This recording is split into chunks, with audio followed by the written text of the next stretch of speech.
Hello welcome back to my YouTube channel. എല്ലാവർക്കും എൻ്റെ പുതിയൊരു വീഡിയോയിലേക്ക് സ്വാഗതം. ഇന്ന് ഞാൻ വന്നിരിക്കുന്നത് ഒരു നാടൻ റെസിപ്പി ആയിട്ടാണ്. കാന്താരി മുളക് കൊണ്ടുള്ള അച്ചാറാണ് കേട്ടോ. അപ്പോൾ കാന്താരി മുളകൊക്കെ ഒത്തിരി ഇഷ്ടപ്പെടുന്ന ആൾക്കാർക്ക് തീർച്ചയായിട്ടും ഈ ഒരു വിഭവം ഇഷ്ടപ്പെടും കേട്ടോ. അപ്പോൾ അതെങ്ങനെയാണ് ഉണ്ടാക്കുന്നത് നമുക്ക് നോക്കാം. ആദ്യമായിട്ട് ഞാൻ അടുപ്പത്തൊരു പാൻ വെച്ച് കൊടുത്തിട്ടുണ്ട്. അതിലേക്ക് നല്ലെണ്ണ ഒഴിച്ചു കൊടുക്കുവാണേ. നല്ലെണ്ണയാണ് ഞാനിവിടെ ചേർത്ത് കൊടുക്കുന്നത്, വെളിച്ചെണ്ണയല്ല. എപ്പോഴും നമ്മൾ അച്ചാറുകൾ ഇടുമ്പോൾ നല്ലെണ്ണ തന്നെ ഉപയോഗിക്കാൻ നോക്കുക. വെളിച്ചെണ്ണയെക്കാളും എപ്പോഴും അച്ചാറുകൾക്ക് നല്ലത് നല്ലെണ്ണയാണ് കേട്ടോ. അതുകൊണ്ട് തന്നെ ഞാനിവിടെ ഇതയം നല്ലെണ്ണയാണ് കേട്ടോ ചേർത്ത് കൊടുത്തിരിക്കുന്നത്. അപ്പോൾ നമ്മുടെ നല്ലെണ്ണ ഒന്ന് ചൂടായി വരുമ്പോഴേക്കും അതിലേക്ക് നമുക്ക് കടുക്, വറ്റൽമുളക്, കറിവേപ്പില ഇത് മൂന്നും കൂടെ ചേർത്ത് കൊടുക്കാം. പിന്നെ നിങ്ങൾക്ക് വേണമെങ്കിൽ ഇഞ്ചിയും വെളുത്തുള്ളിയൊക്കെ ഇതിൽ ചേർത്ത് കൊടുക്കാം കേട്ടോ. പിന്നെ ഞാനതൊന്നും ഇതിലോട്ട് ഇടാൻ ഉദ്ദേശിക്കുന്നില്ല. വേണമെങ്കിൽ അതിൻ്റെയൊക്കെ ഒരു ഫ്ലേവർ നിങ്ങൾക്ക് ഇഷ്ടമാണെന്നുണ്ടെങ്കിൽ ഈ ഒരു കടുക് പൊട്ടിക്കുന്ന ആ ഒരു സമയത്ത് ഇഞ്ചിയും വെളുത്തുള്ളിയും കൂടെ നിങ്ങൾക്ക് ഇതിലേക്ക് ചേർത്ത് കൊടുക്കാം. അപ്പോൾ ഇതാ കടുകും വറ്റൽമുളകും കൂടെ ഞാൻ ഇട്ടേക്കുവാണേ. ഇനി കറിവേപ്പിലയും കൂടെ നമുക്ക് ഇതിലേക്ക് ചേർക്കണം.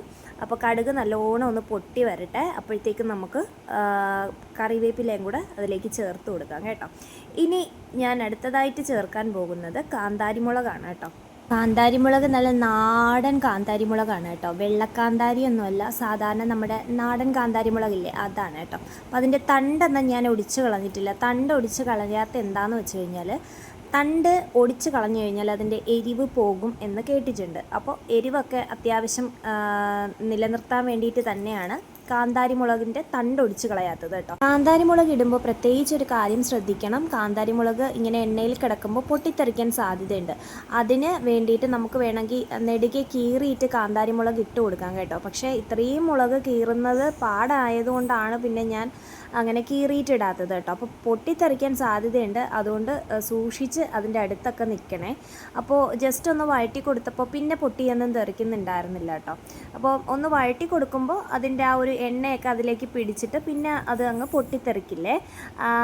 എന്നിട്ട് നമുക്ക് ആവശ്യത്തിന് ഉപ്പ് ചേർത്ത് കൊടുക്കാം. പാകത്തിന് ഉപ്പ് ചേർത്ത് നന്നായിട്ടൊന്ന് വഴറ്റിയെടുക്കണം.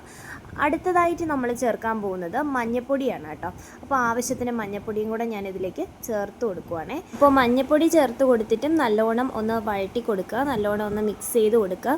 അടുത്തതായിട്ട് നമ്മളിതിലേക്ക് ചേർക്കാൻ പോകുന്നത് മുളക് പൊടിയാണ്. മുളക് പൊടി കുറച്ച് മാത്രമേ ചേർക്കാവൂ. കാര്യം നമ്മുടെ കാന്താരി മുളകിന് നല്ലോണം എരിവ് കാണും. ഒന്നാമത്തെ കാര്യം, നമ്മൾ തണ്ടൊടിച്ചിട്ടല്ല കാന്താരി മുളക് ഇതിലിട്ടിരിക്കുന്നത്, അതുകൊണ്ട് തന്നെ നല്ല എരിവ് കാണും. അതുകൊണ്ട് തന്നെ ഞാനൊരു 1/4 സ്പൂണ് മുളക് പൊടി ആണ് ഇട്ടിരിക്കുന്നത് കേട്ടോ. അപ്പം എരിവിനനുസരിച്ച് നിങ്ങൾക്ക് മുളക് പൊടി ഇതിലേക്ക് ചേർക്കാം. അപ്പോൾ ഒരു 1/4 സ്പൂണ് മുളക് പൊടിയും കൂടെ ചേർത്ത് കൊടുത്തിട്ടുണ്ട്, ഒരു കളറിന് വേണ്ടിയിട്ട് മാത്രം. പിന്നെ ഈ എരിവ് കുറയാൻ വേണ്ടിയിട്ട് നമ്മൾ ഒരു പ്രത്യേക ഒരു സാധനം ഇതിൽ ചേർക്കുന്നുണ്ട്. അതുകൊണ്ട് പേടിക്കണ്ട കേട്ടോ, വലിയ എരിവൊന്നും ഇതിൽ കാണില്ല. അപ്പോൾ മുളക് പൊടി ഇട്ടതിന് ശേഷം ഇതുപോലെ നല്ലോണം ഒന്ന് വഴറ്റി കൊടുക്കുക. അടുത്തതായിട്ട് ഞാനൊരു നാരങ്ങ വലിപ്പത്തിന് പുളി വെള്ളത്തിലിട്ട് കുതിർത്ത് വെച്ചിട്ടുണ്ടായിരുന്നു കേട്ടോ. അപ്പോൾ അത് പുളിയുടെ കൊത്തോടുകൂടി ഞാനിതിലേക്ക് ചേർത്ത് കൊടുക്കുകയാണ് കേട്ടോ. പുളി കൊത്തോടുകൂടി ചേർത്ത് കൊടുക്കുന്നത് എന്തിനാണെന്ന് വെച്ച് കഴിഞ്ഞാൽ ആ ഒരു കൊത്തിൻ്റെ ആ ഒരു പുളി രസവും കൂടെ ഇതിൽ കിടന്ന് പിടിക്കാൻ വേണ്ടിയിട്ടാണ് കേട്ടോ. അത് കഴിഞ്ഞ് ഇതൊന്ന് തിളച്ച് വരുമ്പോഴേക്കും നമുക്കിതിലേക്ക് ഉലുവാപ്പൊടിയും കൂടെ ഇട്ട് കൊടുക്കാം.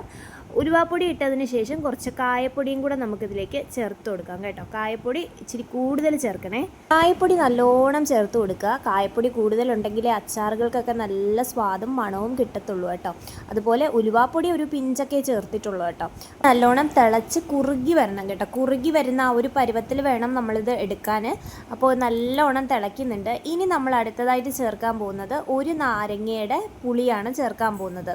അതെന്തിനാണ് അങ്ങനെ ചേർക്കുന്നതെന്ന് വെച്ച് കഴിഞ്ഞാൽ, നമ്മൾ നാരങ്ങ നീര് ചേർക്കുമ്പോൾ നാരങ്ങയുടേതായിട്ടുള്ള ഒരു പ്രത്യേക സ്വാദും കൂടി ഇതിനകത്ത് കിട്ടും. ഒരു പുളിയുടേതല്ലാത്ത നാരങ്ങയുടെ ഒരു ഫ്ലേവറും കൂടി ഇതിനകത്ത് കിട്ടും. നല്ല സ്വാദാണ് കേട്ടോ. അപ്പോൾ അതാ നിങ്ങൾക്ക് മനസ്സിലാവാൻ വേണ്ടിയിട്ടാണ് ഒരു നാരങ്ങ കട്ട് ചെയ്തിട്ട് മുഴുവനായിട്ട് ഞാനിങ്ങനെ പിഴിഞ്ഞൊഴിക്കുന്നത്. ജ്യൂസ് എടുക്കാതെ പിഴിഞ്ഞൊഴിക്കുന്നത് ആ ഒരു മനസ്സിലാക്കാൻ വേണ്ടിയിട്ടാണ് കേട്ടോ. അപ്പോൾ നാരങ്ങ നീരും കൂടെ ഒഴിച്ചതിന് ശേഷം നല്ലോണം മിക്സ് ചെയ്ത് കൊടുക്കുക. ഇപ്പോൾ തന്നെ കണ്ടില്ലേ, തിളച്ച് കുറുകി വരുന്ന ആ ഒരു പരുവത്തിലായിട്ടുണ്ട് കേട്ടോ. പിന്നെ ചിലർ ഇതിൽ വിനാഗിരി ഒഴിച്ച് കണ്ടിട്ടുണ്ട്. വിനാഗിരി നമുക്ക് ഹെൽത്തിന് അത്ര നല്ലതല്ലാത്തത് കൊണ്ട് തന്നെ ഞാൻ വിനാഗിരി ഒഴിക്കാറില്ല. ഇതുപോലുള്ള അവസ്ഥകളിൽ നാരങ്ങ നീരും പുളിയും ഒക്കെയാണ് ചേർക്കുന്നത്. ഇനി നമുക്കിതിലേക്ക് കുറച്ച് പഞ്ചസാര കൂടെ ചേർത്ത് കൊടുക്കാം കേട്ടോ. പഞ്ചസാര എൻ്റെ കയ്യിൽ ശർക്കര ഇവിടെ തീർന്നു പോയതുകൊണ്ടാണ് ഞാൻ പഞ്ചസാര ചേർക്കുന്നത്. ശർക്കരയാണ് ഏറ്റവും നല്ലത്, ഹെൽത്തിന് ഏറ്റവും നല്ലത് ശർക്കരയാണ് കേട്ടോ. പിന്നെ ഞാൻ ഇവിടെ ഇരുന്ന ആ ഒരു പഞ്ചസാര ചേർത്തന്നേ ഉള്ളൂ കേട്ടോ. ഇനി ഈ പഞ്ചസാരയും കൂടെ ചേർത്ത് നല്ലോണം ഒന്നും കൂടെ ഒന്ന് തിളപ്പിച്ചെടുത്ത് കഴിഞ്ഞാൽ നമ്മുടെ കാന്താരി മുളക് അച്ചാർ റെഡിയായി കഴിഞ്ഞു. ഇനി ഇത് വേറൊരു പ്ലേറ്റിലേക്ക് നമുക്ക് മാറ്റാം. അപ്പോൾ സിമ്പിളായിട്ടും ഈസി ആയിട്ടും നമുക്ക് തയ്യാറാക്കി എടുക്കാൻ പറ്റുന്ന ഒരു അച്ചാറാണ്. നല്ല ടേസ്റ്റാണ് കേട്ടോ. ഒത്തിരി എരിവൊന്നും ഉണ്ടായിരിക്കില്ല. കാന്താരി മുളകിൻ്റെ ടേസ്റ്റും പിന്നെ നമുക്ക് ഈ പുളിയും എരിവും മധുരവും എല്ലാം കൂടെ കലർന്നിട്ടുള്ളൊരു ടേസ്റ്റാണ് കേട്ടോ. അതുകൊണ്ട് തന്നെ ഒത്തിരി ഇഷ്ടപ്പെടും. ചോറിനോടൊക്കെ കഴിക്കാൻ നല്ലതാണ്. അപ്പോൾ ഇതെല്ലാവരും ഒന്ന് ട്രൈ ചെയ്ത് നോക്കുക. ഉണ്ടാക്കി നോക്കിയിട്ട് വിലയേറിയ അഭിപ്രായങ്ങളും നിങ്ങളുടെ നിർദ്ദേശങ്ങളും ഒക്കെ എന്നോട് പറയുക. അപ്പോൾ ഈ ഒരു വീഡിയോ എല്ലാവർക്കും ഇഷ്ടപ്പെട്ടു എന്ന് വിചാരിക്കുന്നു. ഇഷ്ടപ്പെട്ടെങ്കിൽ ലൈക്ക് ചെയ്യുക, ഷെയർ ചെയ്യുക, സബ്സ്ക്രൈബ് ചെയ്ത് എന്നെ ഒന്ന് സപ്പോർട്ട് ചെയ്യുക. അപ്പോൾ മറ്റൊരു നല്ല വീഡിയോയുമായി നമുക്ക് കാണാം. അതുവരേക്കും ബൈ.